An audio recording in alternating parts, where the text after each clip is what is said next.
El día de hoy vamos a tratar de escudriñar estos 7 textos, porque son 7 textos, del versículo 11 al versículo 17 de Lucas capítulo 7, sobre el hijo de la viuda de Naín. Entendemos, hermano, que esta narración, como dice el libro de los Hebreos, el libro de los Romanos, capítulo 15, versículo 4, que las cosas que se escribieron son para 4 cosas: para nuestra enseñanza, número 1, número 2, tienen el propósito de que se desarrolle en nosotros paciencia, porque si algo necesitamos es paciencia.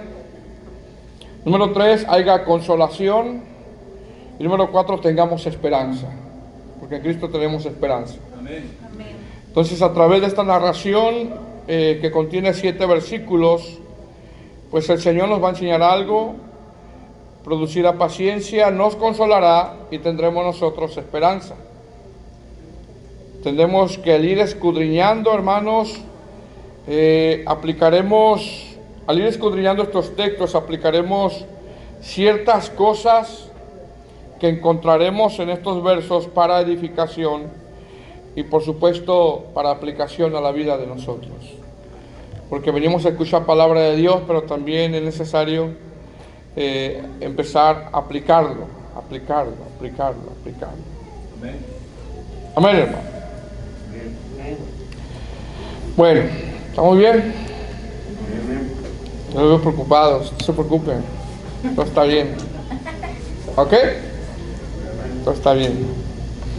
En esta parte de la escritura, hermano, vemos como título arriba en su Biblia: Jesús resucita al hijo de la viuda de Naín. Así aparece, ¿verdad? ¿Sí? ¿Así aparece?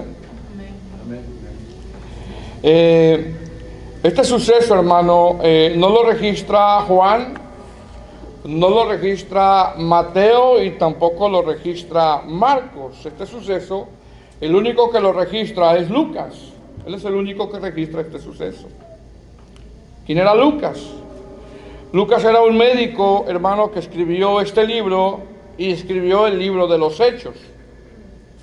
Lucas era un compañero de misiones de Pablo, era un siervo fiel. Y Lucas escribe este libro, este evangelio, a un nuevo cristiano llamado Teófilo. Si usted lee, por ejemplo, en Lucas capítulo 1, versículo 1, dice: puesto que ya muchos han tratado, mire lo que dice, muchos han tratado de poner en orden la historia de las cosas que entre nosotros han sido ciertísimas, tales como nos las enseñaron a los que desde el principio lo vieron con sus ojos y fueron suministros de la palabra. Me ha parecido también a mí, después de haber investigado, hay que investigar, dice, con diligencia todas las cosas que desde su origen escribírselas por orden, ¿no? Excelentísimo Teófilo. ¿Ok? Entonces, tanto el Evangelio de Lucas como el libro de los Hechos fueron escritos para Teófilo, un nuevo creyente, y Dios en su soberanía permite eso para que nosotros también pudiéramos aprender de su palabra. Amén. Amén, hermanos. Ahora, en este acontecimiento, hermano, el hijo de la viuda de Naín, vemos una escena nosotros poco agradable. Desde que comienza el versículo 11 empezamos a ver nosotros una escena poco agradable, y en esa escena vemos dolor, vemos sufrimiento y en cierta manera, hermano, la esperanza, si es que la hubo, ya en este momento ya no la tienen. Si es que la hubo. Este acontecimiento vemos una escena donde, hermano, cada uno de nosotros un día vamos a enfrentar, si es que no viene el Señor por su iglesia antes. En estos textos aunque vemos el sufrimiento de esta viuda, vemos a una multitud que seguía al maestro, vemos a discípulos que seguían al maestro, vemos a otra multitud que seguía al féretro. En estos textos salen a relucir, hermano, más que todo eso, la misericordia y el carácter piadoso de nuestro Señor Jesucristo. Sale a relucir todo eso. Nosotros vemos al hijo de una viuda que había muerto, iban a enterrarlo, por lo tanto, hermano, había mucho dolor, había mucha aflicción, había llanto, y como dije anteriormente, si había un poquito de esperanza, ya en este momento ya no hay esperanza para esta viuda. En estos textos vemos que esta mujer era viuda, y esto habla de que ya había pasado un trago amargo por la pérdida de su esposo. También en estos textos vemos cómo muere su único hijo. Imagínense, hermanos, su único hijo. Eso ha de ser doloroso. Podríamos pensar que esta viuda había vivido mucho dolor por la muerte de su esposo, y cuando se recupera de ese dolor, ahora se suma la muerte física de su hijo. Porque la palabra de Dios muestra que era su único hijo, no tenía más. Era su único hijo. En cada texto, hermano, que vamos a leer el día de hoy, miraremos en esta narración cómo el Señor, hermano, nos quiere enseñar algo, y por supuesto nosotros ir aplicando ciertas cosas a través de esta historia, ¿verdad? Y mire cómo comienza. Versículo 11. ¿Lo tiene? Amén. Y se aconteció después que él iba a la ciudad que se llama Naín, e iban con él muchos de sus discípulos y una gran multitud. Cuando llegó cerca de la puerta de la ciudad, he aquí que llevaban a enterrar a un difunto, hijo único de su madre, la cual era viuda, y había con ella mucha gente, dice ahí, de la ciudad. Pero lo primero que nombra Lucas, hermano, es aconteció después. Hay una coma ahí, ¿verdad? Aconteció después, y vemos una coma ahí. Es decir, este aconteció después, hermano, es un enlace de una narración a otra. Es un enlace de una narración a otra. Por lo tanto, esto habla de que el Señor, hermano, había hecho algo anteriormente. ¿Me explico? Cuando nosotros comenzamos a leer en el verso 11 y dice aconteció después, viendo una coma, esto habla de ese enlace que hay de esta narración o de esto que va a pasar a lo anterior. Por lo tanto, el Señor había hecho algo anteriormente. Ahora, ¿qué es lo que había hecho el Señor anteriormente? Según los contextos, había sanado al siervo de un centurión, es lo que había hecho anteriormente. Había sanado al siervo de un centurión. Si retrocedemos un poco a Lucas capítulo 7, versículo 1, usted va a mirar que el Señor, hermano, sana al siervo de un centurión. Dice Lucas 7:1, después de que hubo terminado todas sus palabras al pueblo que le oía, dice que entró en Capernaum. ¿Verdad? Es decir, antes de llegar a esta ciudad de Naín, el Señor, hermano, estaba en Capernaum. Estaba en Capernaum. ¿Me explico? ¿Estamos aquí o no? Okay. Yo no les voy a preguntar. Ahora, la distancia, escuchen bien, la distancia que había entre Capernaum y Naín son 52 kilómetros. Fíjense, son 52 kilómetros. Y si no me fallan a mí las matemáticas, hermano, 52 kilómetros son 32 millas, si es que no me fallan las matemáticas. Y si las matemáticas no me vuelven a fallar, Esto es como de Ogden a Salt Lake City, más o menos. Dije, si no me fallan las matemáticas, ¿eh? Y quizá podemos decir, hermano, nosotros, bueno, no está muy lejos. ¿Está muy lejos? Responda, ¿está muy lejos? Bueno, la pregunta es, ¿caminando? Entonces, cuando dice ahí, aconteció después, esto habla de que antes estaba en Capernaum, se traslada a Naín, y esto habla, hermano, de que el Señor caminó 32 millas, caminó 32 millas. Imagínense, caminar 32 millas.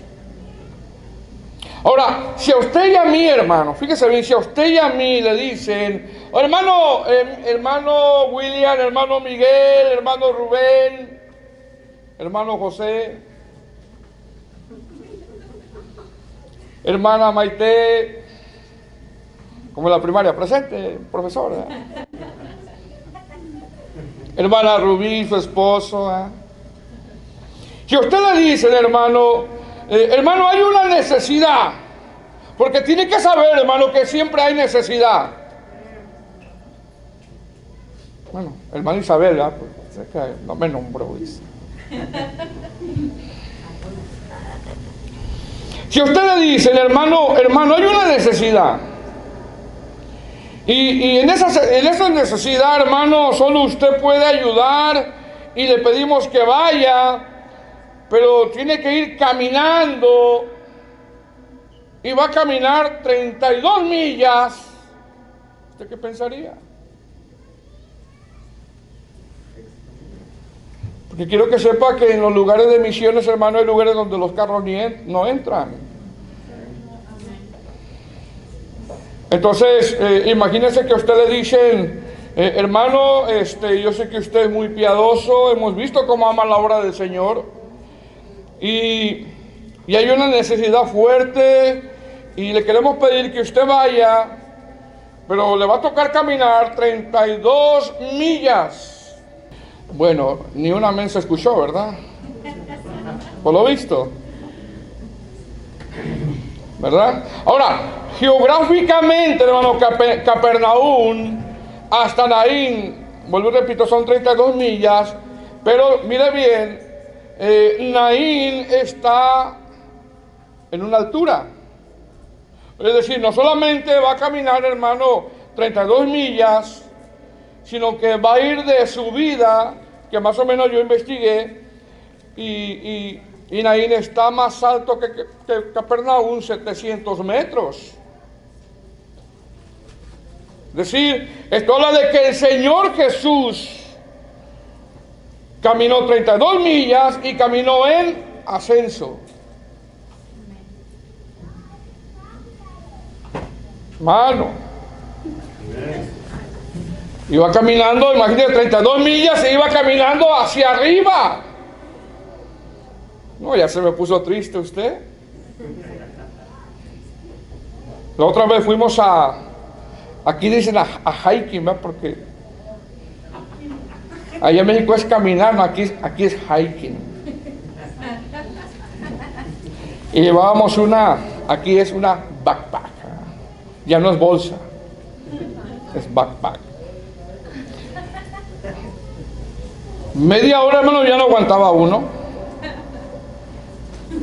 Porque, hermano, estamos acostumbrados a que todo, hermano, lo queremos en la mano. Hasta el control lo queremos en la mano. Y pásame el control. Y ahí está el control a un lado.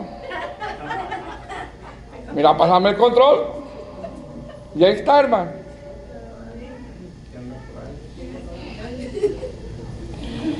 Sin embargo, amado hermano, nosotros podemos ver un ejemplo del Señor Jesús que va de Capernaum hasta Naín, va a caminar 32 millas, si no me fallan las matemáticas, va en ascenso, y esto habla, amado hermano, del amor que hay por hacer la obra del Señor. Aquí ahorita ya tenemos carros. Decir, esto aconteció después, habla de que el Señor tuvo que caminar a esa ciudad e ir en ascenso. Y esto nos enseña, hermano, que las distancias, el esfuerzo para hacer una obra, no nos tienen que importar a nosotros. Esto nos habla de que el Señor nos pone ejemplo, de que el Señor ama hacer su obra, y esto nos habla de que tiene que haber, hermano, un esfuerzo. Dios quiere que seamos un pueblo esforzado. Esforzado, esforzado, esforzado. Por ejemplo, Lucas 13:24 dice, esforzaos por entrar en la puerta estrecha. Segunda de Crónicas 15:7 dice, mas vosotros esforzaos y no desmayéis, porque hay recompensa por vuestra obra. Josué 1:9 dice, mira que te mando que te esfuerces y que seas valiente. Cuando el Señor, hermano, le dice a Josué, mira que te mando que te esfuerces, le está diciendo el Señor, Josué, tú no creas que yo todo lo voy a hacer por ti. Tú necesitas poner de tu esfuerzo. Dice verso 11, en aquel capítulo 7, verso 11, aconteció después, se entiende, después de que el Señor caminó, hermano, 32 millas. Si es que las matemáticas no me fallan. Aconteció después que él iba a la ciudad que se llama Naín. Así se llama la ciudad, ¿verdad? Hermano, me llama la atención que Lucas, el único que narra este acontecimiento, nombra el nombre de la ciudad. La ciudad se llama Naín. Y tenemos que recordar, hermano, que los nombres propios, o nombres de personas, o nombres de ciudades, tienen que ver, hermano, con ciertas características, ya sea de una persona o de una ciudad. Por ejemplo, cuando cesó el diluvio, la palabra del Señor nos enseña en Génesis 11, del 1 al 9, que la gente comenzó a hacer una torre. Usted ya sabe de qué le estoy hablando. Y en ese afán, hermano, de hacer algo fuera de la voluntad de Dios, todos quedaron confundidos, hablando de la Torre de Babel. Es decir, vemos que el Señor les cambió el lenguaje y fueron confundidos por algo, hermano, que estaban haciendo fuera de la voluntad de Dios. Cuando hacemos algo fuera de la voluntad de Dios, hermano, podemos caer confundidos. Babel significa confusión.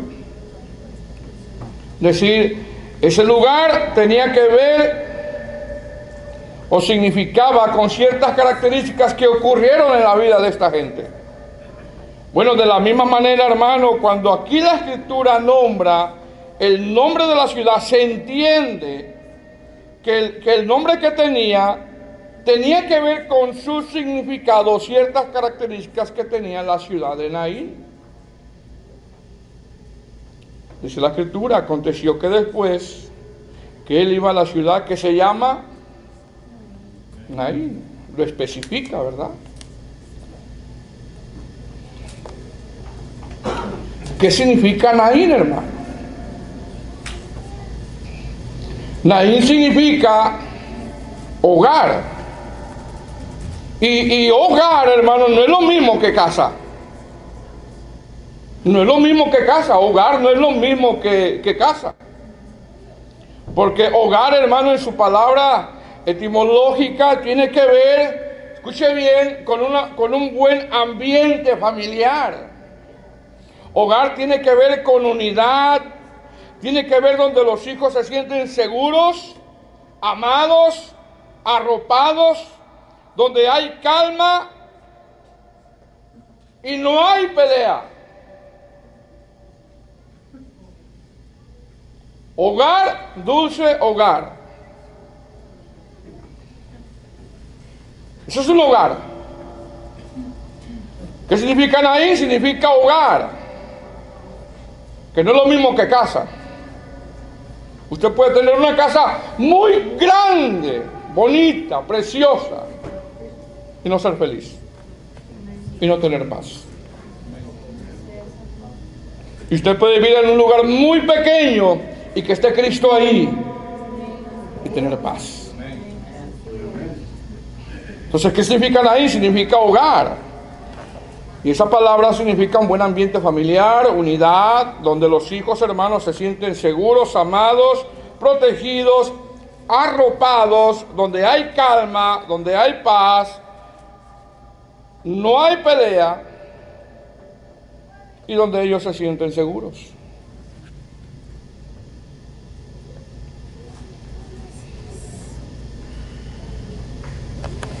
No, ya nos pusimos muy serios todos. Ahora, Naín también, hermano, significa deleitoso. Fíjese lo que significa Naín. Naín también significa deleitoso, significa prado y significa pastizal o pasto. Entonces, entendemos que en ese lugar, hermano, había pasto, había prados. Y al estar ahí, se supone que era muy deleitoso vivir ahí. Sin embargo, amados hermanos, vemos en la Escritura, vemos una viuda que no se siente arropada, vemos una viuda triste, vemos una viuda que no se está deleitando, y qué triste, hermano, no deleitarse. Vemos una viuda que no está comiendo, no quiero decir pasto, ¿verdad? Pero no está comiendo palabra. Y vemos una viuda que no está siendo pastoreada, sino que todo lo contrario, está triste, desamparada, con dos acontecimientos duros que ha enfrentado, y parece ser que se ha cansado de orar. Y ahorita vamos a ver por qué. Porque a veces de tantos problemas se cansan de orar.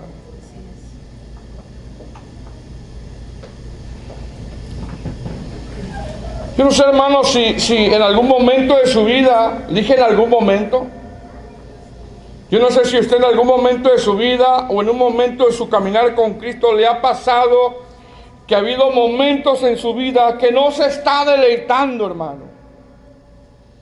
Que no está comiendo pasto, palabra hablando en ese sentido, y lo único que tiene en ocasiones es tristeza. Es tristeza. Porque qué duro, hermano, es que alguien no esté comiendo palabra. Qué duro es. Dice el texto: aconteció que después él iba a la ciudad que se llama Naín, e iban con él muchos de sus discípulos y una gran multitud. Mire cómo lo narra Lucas. Es decir, aquí la Escritura menciona, hermano, tres grupos, aunque algunos eruditos exponen dos, pero yo puedo ver tres. Número uno, que iban muchos de sus discípulos. Número dos, una gran multitud. Y número tres, los que iban siguiendo al féretro. Es decir, esto nos habla, hermano, de que aunque todos pretenden seguir a Jesús, no todos son discípulos. Amén.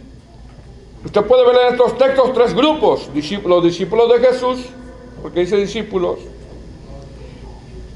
Número dos, una gran multitud. Y número tres, otro grupo que seguía el féretro. Lucas hace una diferencia, hermano, entre los discípulos y una gran multitud. Sin embargo, amados hermanos, no todos son discípulos. Porque un discípulo se niega, un discípulo persevera, un discípulo es constante, un discípulo escucha la palabra, un discípulo está tratando de caminar como el Señor Jesús, y un discípulo sabe que vienen pruebas, tormentas, dificultades, y es constante. Es un discípulo. Recordemos que mucha de la gente que seguía al Señor Jesús lo seguía por lo que Él les daba, y no estaban comprometidos con el mensaje. Parece ser que aquí todos querían seguir al Maestro, pero Lucas, hermano, hace una distinción entre los discípulos y la gran multitud. Porque pues bueno, nosotros que seamos discípulos. Verso 12. Cuando llegó cerca de la puerta de la ciudad, he aquí que llevaban a enterrar a un difunto, hijo único de su madre, el cual era viuda, y había con ella mucha gente de la ciudad. Es decir, cuando él llegó, hermano, en ese lugar, hermano, donde se tendrían que sentir arropados, en ese lugar donde supuestamente tenía que haber pasto, donde supuestamente tenía que haber prados, en ese lugar donde supuestamente, hermano, tendría que tener deleite, el Señor Jesús se encuentra con una escena triste para nosotros. Una escena triste. Lucas, el médico, narra que en cuanto llegó a ese lugar se encontró con una fuerte necesidad. Y mire que él venía caminando 32 millas. Y podemos pensar que descansó y luego siguió, pero caminar 32 millas en ascenso no es fácil. Nosotros ni de aquí a la tienda ya caminamos. Y la tienda está a la vuelta.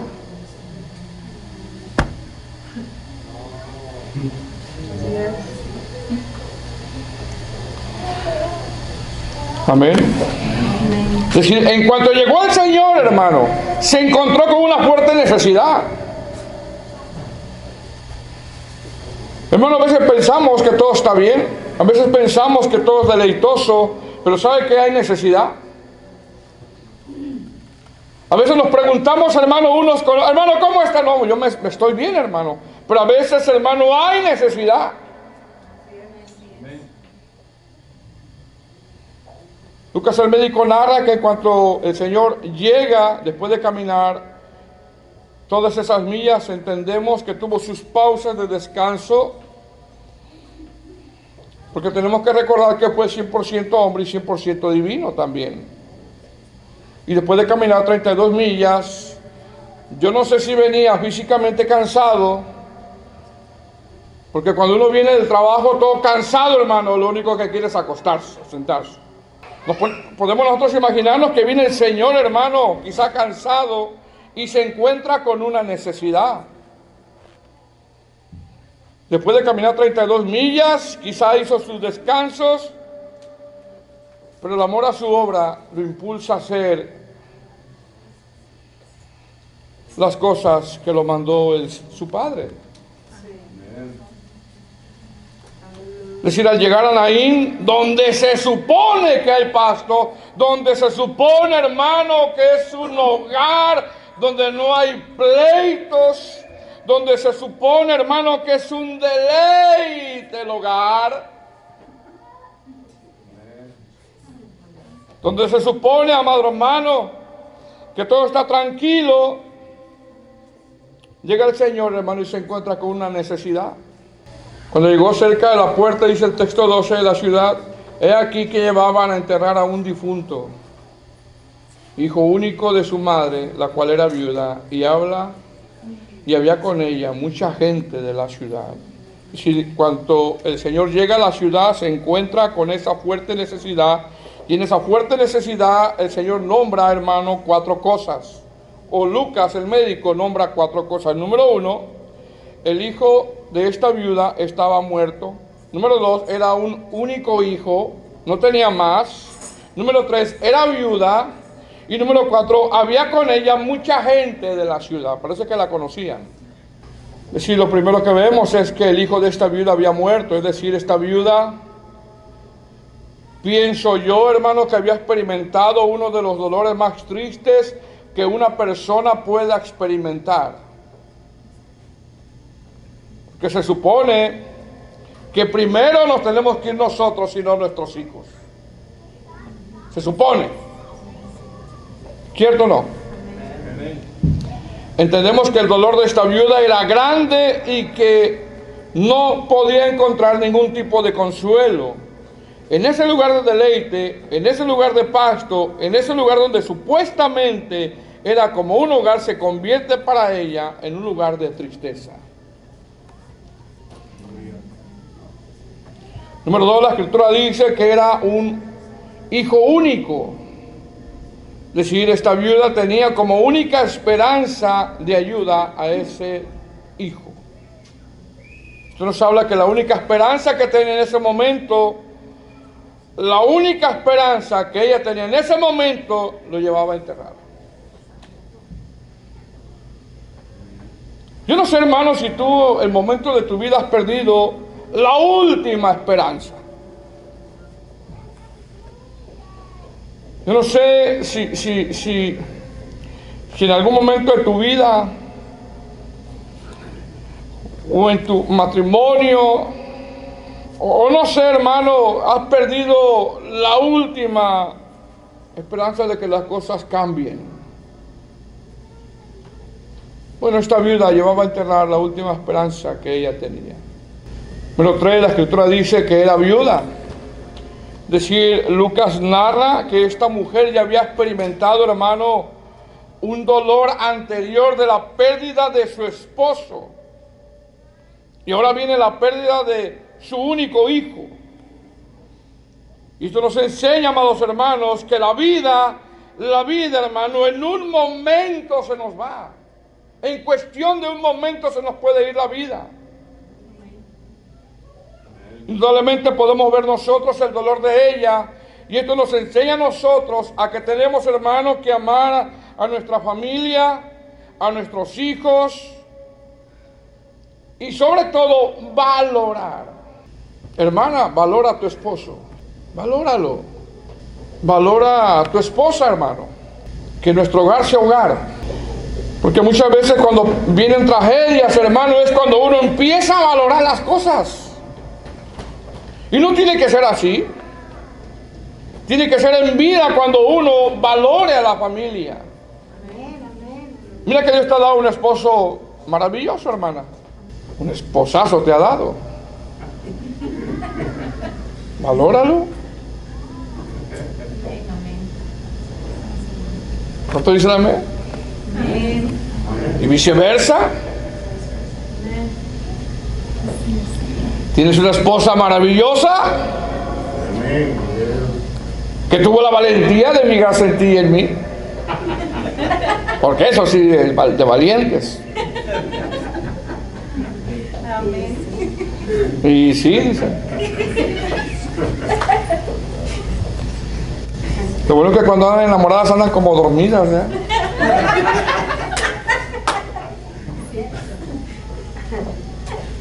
Esta mujer había perdido a su esposo. Ahora está perdiendo a su hijo. Y esto nos enseña a valorar lo que Dios nos ha dado. A valorar a tus hijos, a tu familia, a tu esposa, a tu esposo. A valorar la vida en Cristo. La vida en Cristo, hermano, se tiene que valorar. Y número 4, dice la escritura que había con esta viuda mucha gente de la ciudad. Y qué triste, hermano, es que mucha gente pueda haber alrededor de nosotros y no haya una palabra de aliento.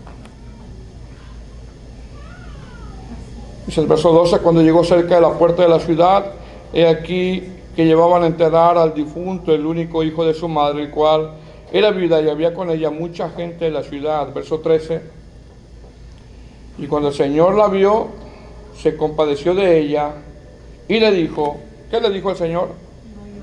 No llores. 4 cosas vemos aquí. Número 1, que el Señor la vio. Hermano, el Señor está viendo todo. El Señor está viendo la condición espiritual y física de esta mujer. Es decir, cuando el Señor la vio, habla de que el Señor, hermano, no la ignoró. Habla de que el Señor, hermano, no ignora lo que tú vives, lo que tú pasas. Y podríamos nosotros, hermanos, citar textos, citas desde Génesis hasta Apocalipsis, donde Él dice que Él todo lo ve. El Señor ve, hermano, cuando te enfrentas ante situaciones difíciles. Ve, hermano, el Señor cuando pasas diversas pruebas. El Señor todo lo ve. La Escritura dice, el versículo 13, y cuando el Señor la vio, sigue diciendo, se compadeció de ella, es decir, tuvo compasión. Y esto habla de misericordia. Y todos los días nosotros, hermanos, recibimos misericordia.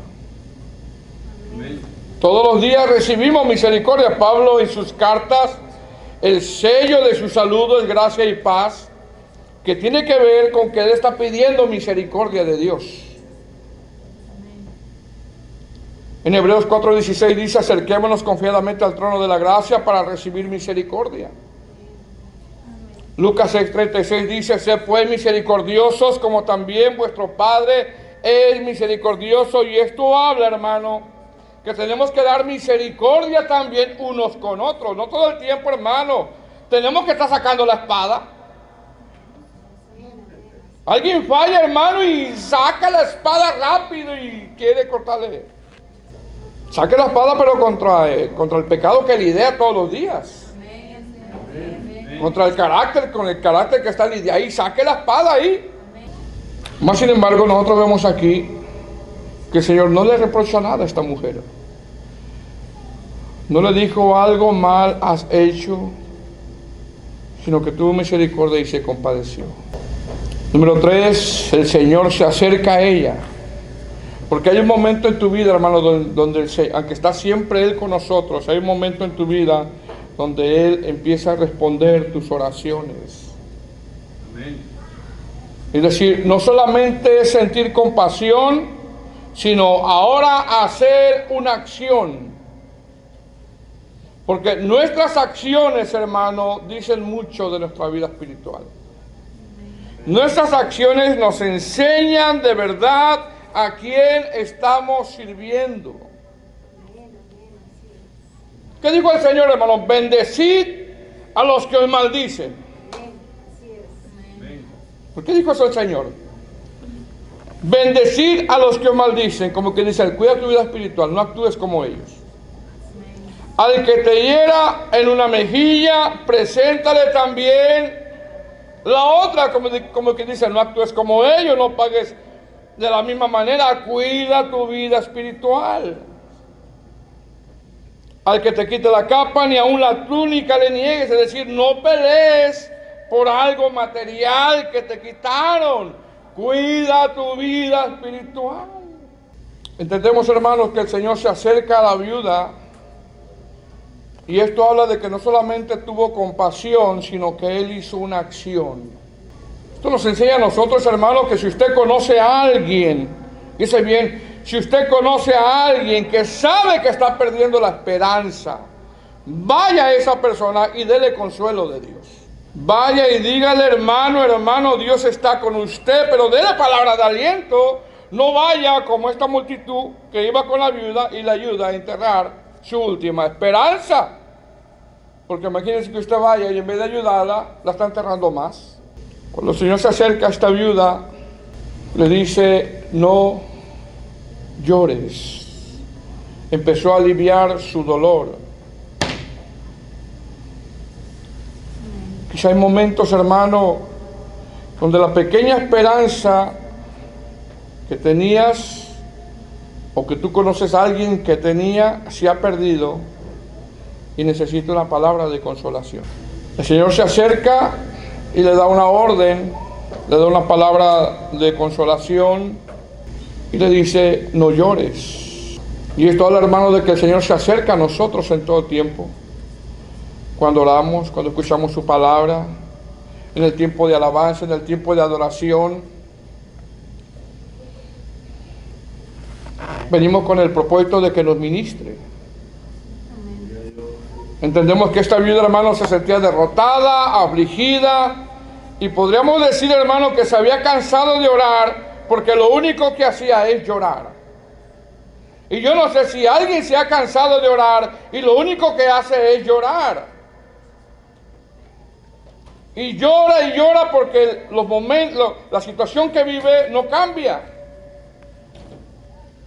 El Señor le dice: no llores.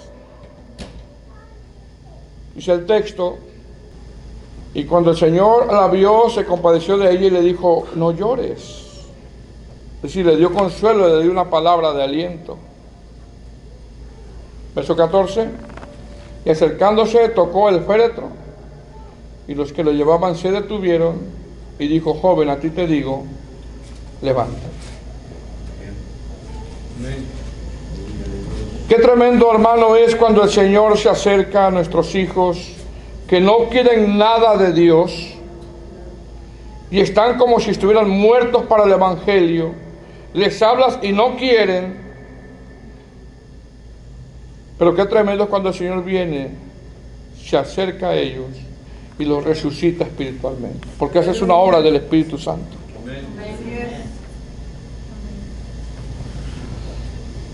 En este acontecimiento, hermano, vemos muchos testigos. Vemos a sus discípulos, vemos una gran multitud, vemos una mujer que llora y sufre por su hijo, porque qué mujer no sufre por sus hijos.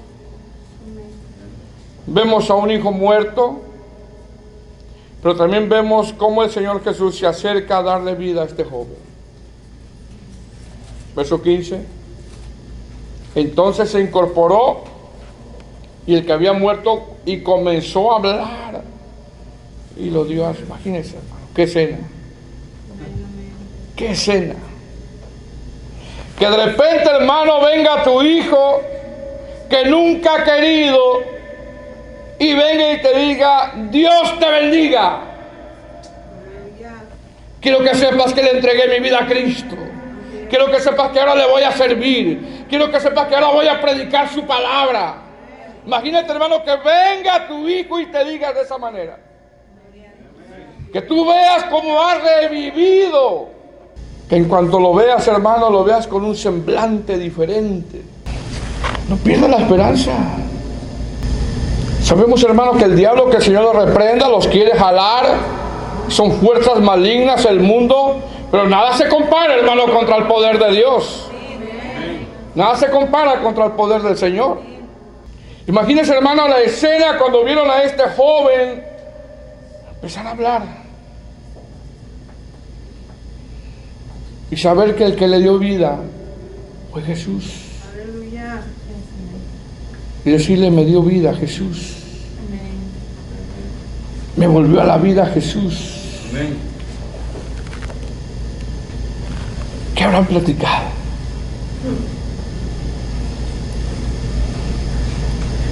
Ella y su hijo.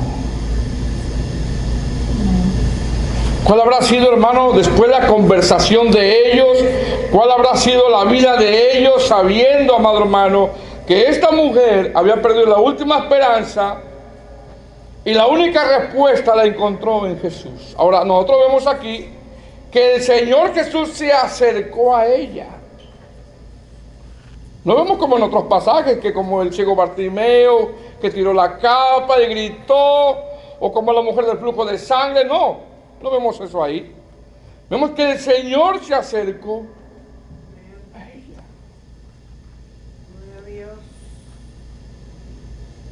Imagínense, hermano, que este joven empezó a hablar. ¿Sabes qué, mam? Vámonos a la iglesia hoy. Vámonos al culto. Vámonos a alabar al Señor. Vamos a servir al Señor. Vámonos a predicar la palabra. Solamente eso lo puede hacer el Señor, hermano. Solamente eso no pierda la esperanza, hermano. Sí, quizá el diablo te los ha zarandeado y a mí de repente como que también, pero estamos en las manos del Señor. Cuando uno ve, amados hermanos, un hijo que no quiere del Señor y ve que el Señor lo transforma, ¿sabe qué es eso? Una visitación del Señor. ¿Por qué nos enseña esta narración? Nos enseña esperanza. Nos enseña que Dios lo ve todo, que Él se acerca a nosotros, que puedes estar en medio de mucha gente y solo el consuelo del Señor es lo que te va a hacer, amado hermano, fortalecerte. Que el Señor no ignora el dolor y que nunca es tarde para el Señor. Hermano, no pierdas la esperanza.